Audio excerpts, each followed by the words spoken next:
हाँ जी बच्चे, आज हम स्टार्ट करेंगे एक्सरसाइज 3.2 के रिमेनिंग क्वेश्चंस। क्वेश्चन नंबर 7 तक मैंने आपको करवा दिए थे। क्वेश्चन नंबर 8 सिंपल सा है, ये आप खुद कर लीजिएगा। क्वेश्चन नंबर 9 जो है वो मैं आपको करवा रहा हूँ, जिसके स्टेटमेंट ये है, if W is inversely proportional to Z and W is equal to 5, Z is equal to 7, find W when Z is equal to 175/4। ठीक है, तो वही काम है जो कल हमने किया था, दोबारा से वही का वही रिपीट होगा। चलें बच्चे, अब हमारे पास सबसे पहले हम इसको इक्वेशन में कन्वर्ट करेंगे। Solution W is equal to K over Z, ये हमारे पास फर्स्ट इक्वेशन आ जाएगी। W और Z दोनों की वैल्यूज़ दी हुई हैं, इनको यूज़ करते हुए हम K की वैल्यू को सिंप्लीफाई करके सॉल्व करके निकाल लेंगे। W की वैल्यू दी हुई है 5, K वैसे का वैसे, Z की वैल्यू दी हुई है 7, डिवाइड हो रहा है, इधर आके मल्टीप्लाई हो जाएगा। 5 multiply by 7 which is equal to K। So K की वैल्यू क्या आ गई बच्चों? 35। ठीक है, यहाँ तक बात क्लियर है। ये इक्वेशन 1 थी, इसको आप इक्वेशन 2 कह दें। अब हमने किसकी वैल्यू मालूम करनी है? W की वैल्यू मालूम करनी है। तो W की वैल्यू मालूम करने के लिए हमें क्या करना पड़ेगा? इक्वेशन 1 को यूज़ करना पड़ेगा। उसके अंदर Z की वैल्यू दी हुई है जो यहाँ पे यूज़ होगी, K की वैल्यू हमने मालूम कर ली है जो यहाँ पे यूज़ होगी, और हमारे पास आंसर आ जाएगा। ठीक है, फ्रॉम 1 क्या लिखेंगे? From equation 1। ठीक है, इक्वेशन 1 से W किसके इक्वल है? W which is equal to K over Z। K की वैल्यू कितनी है? 35 ओवर Z की वैल्यू कितनी है? 175 डिवाइडेड बाय 4। ये जो 4 यहाँ पे डिवाइड हो रहा है ऊपर जाके मल्टीप्लाई हो जाएगा, तो इसको लिख सकता हूँ 35 मल्टीप्लाई बाय 4 डिवाइडेड बाय 175। ठीक है, इसको मल्टीप्लाई कर लो बच्चे, कितना आ गया? 140 डिवाइडेड बाय 175। 5 के टेबल में दोनों कैंसिल आउट होते हैं। 5 2 दा 10, 4 आगे कैरी चला जाएगा, 40 बन जाएगा। 5 8 दा 40 हो जाएगा। ठीक है, फिर 5 3 दा 15, 2 आगे कैरी चला जाएगा, 5 5 दा 25 हो जाएगा, 35 हो जाएगा भाई, ये 25 बन जाएगा, रिजल्ट 35 आया जी। 28 डिवाइडेड बाय 35। अब किसी टेबल के ऊपर कैंसिल आउट होता है, 7 5 35, 7 चौके 28, 7 5 दा और 7 4 दा, 7 4 दा। ठीक है बच्चे, तो ये 4 ओवर 5 ये हमारे पास W की वैल्यू आ गई है। ठीक है बच्चे, आंसर चेक कर लें। ठीक है, चलें ओके बच्चों, ये हमारे पास क्वेश्चन नंबर 9 भी कंप्लीट हो गया है। और बताएं बच्चों, कौन सा क्वेश्चन करवाऊँ आपको? 11 जी, 11 की स्टेटमेंट क्या है? क्वेश्चन नंबर 11, क्वेश्चन नंबर है 11, A is inversely proportional to B square जी। A की वैल्यू कितनी है? कितनी है? 3, और B की वैल्यू कितनी है? 4। अच्छा जी, उसके बाद हमें किसकी वैल्यू मालूम करनी है? A की वैल्यू मालूम करनी है, और B की वैल्यू कितनी दी हुई है? B की वैल्यू 8। ठीक है बच्चे, तो अब यहाँ से बिल्कुल सेम टू सेम हमने जो है वो इस क्वेश्चन को भी सॉल्व कर लेना है जी बच्चों। फर्स्ट ऑफ ऑल इस रिलेशनशिप को कन्वर्ट करेंगे इक्वेशन के अंदर, तो ये बन जाएगा A is equal to K over B square. ठीक है, A और B दोनों की वैल्यूज़ को सब्स्टिट्यूट करेंगे और सिंप्लीफाई कर लेंगे। A की value 3 over K divided by B की वैल्यू 4, और ये इसका स्क्वायर, ये 16 हो जाएगा, और इधर आके मल्टीप्लाई हो जाएगा। 3 which is equal to K divided by 16, और 3 multiply by 16 which is equal to K। इसकी क्या वैल्यू आएगी बेटे? K which is equal to 48। तो K की वैल्यू बच्चों हमारे पास आ गई।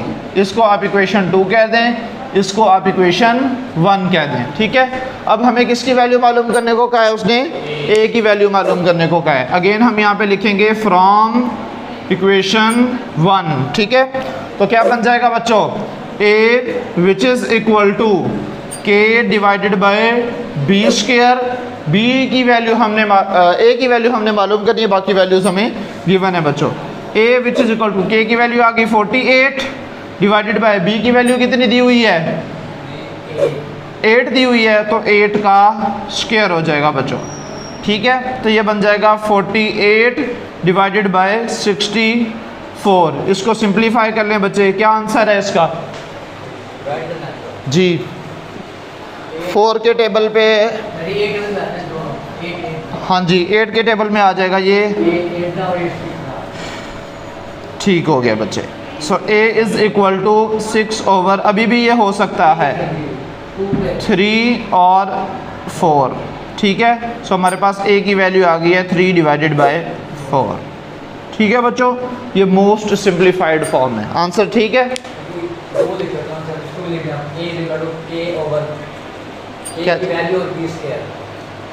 समझ नहीं लगी जी। 48 ओवर यहाँ पे, तो वो कोई इशू नहीं है उस इक्वेशन पे। 2 आंसर्स दिए हुए हैं, 1 मिनट बस देख लेते हैं। स्टेटमेंट में उसने कुछ और तो नहीं कहा था, उसने कहा था जी b की वैल्यू मालूम करें, b की वैल्यू जो है वो a की वैल्यू 3 है, b की वैल्यू 4 है, find a one b is equal to a, ठीक है बस यही है। उसके बाद बच्चों नेक्स्ट 12 और 13 में से बता दें कौन सा क्वेश्चन करवा दूं।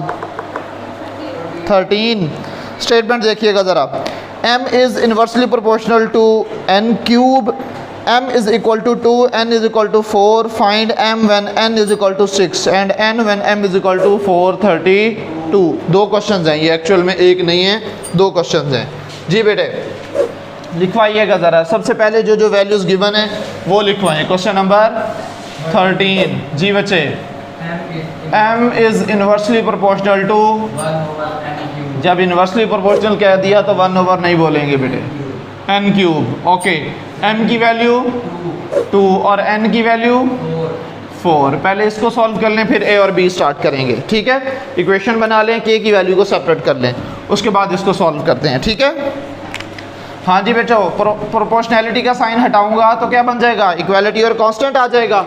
सो हमारे पास इक्वेशन 1 बन जाएगी m which is equal to k over n square, equation number 1।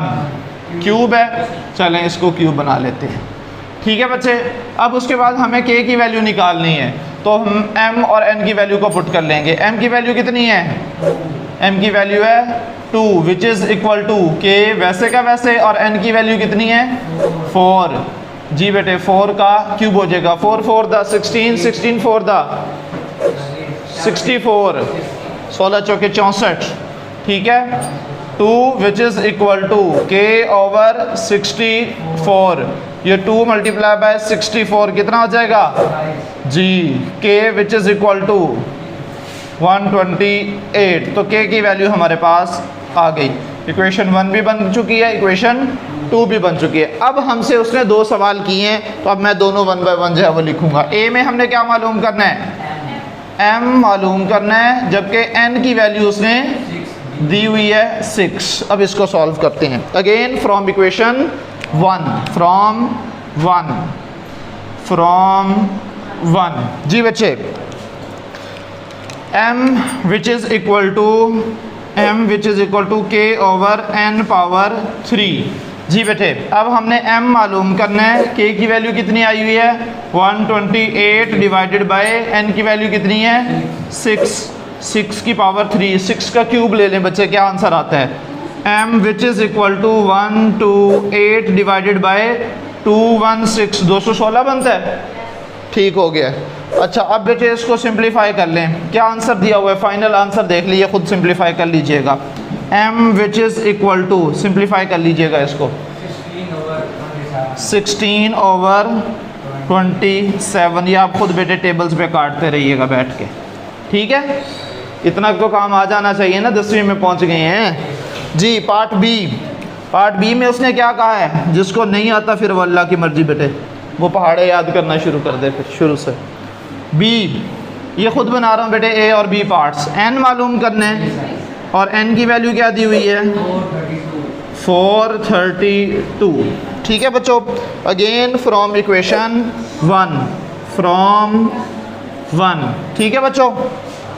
हाँ जी, हमारे पास n की वैल्यू अब हमने मालूम करनी है, किसकी वैल्यू n की, m which is equal to k over n power 3। इसको रीअरेंज किया जा सकता है, एक्सचेंज किया जा सकता है। ये डिवाइड हो रहा है, इधर आके मल्टीप्लाई हो जाएगा, m मल्टीप्लाई हो रहा होगा तो उधर जाके डिवाइड हो जाएगा। So n cube which is equal to k multiply by k over m। ठीक है बच्चे।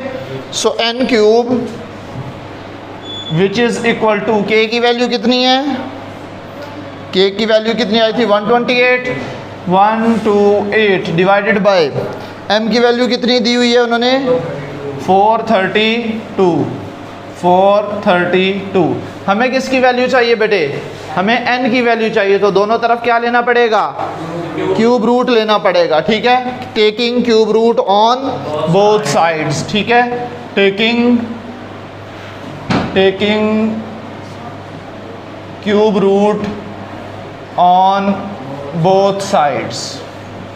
ठीक है, तो हमारे पास बच्चों जो वैल्यू बन जाएगी वो होगा n क्यूब, उसका cube root which is equal to 128 divided by 432 और इसका भी cube root. Cube root cancel out हो जाएंगे। ये हमारे पास, उसको सिंप्लीफाई किया तो हमारे पास बेटे आंसर आ गया 32 डिवाइडेड बाय 108 और इसका भी क्यूब रूट वैसे का वैसे ही है, इसको भी सिंप्लीफाई नहीं किया। ठीक है, अब ये जो 32 है इसको अगेन जो है वो डिवाइड करेंगे तो हमारे पास जो आंसर आ रहा है वो आ रहा है 8/27 और इसका अभी भी क्यूब रूट वैसे का वैसे। अब आप इसको सेपरेट क्यूब रूट दे दें।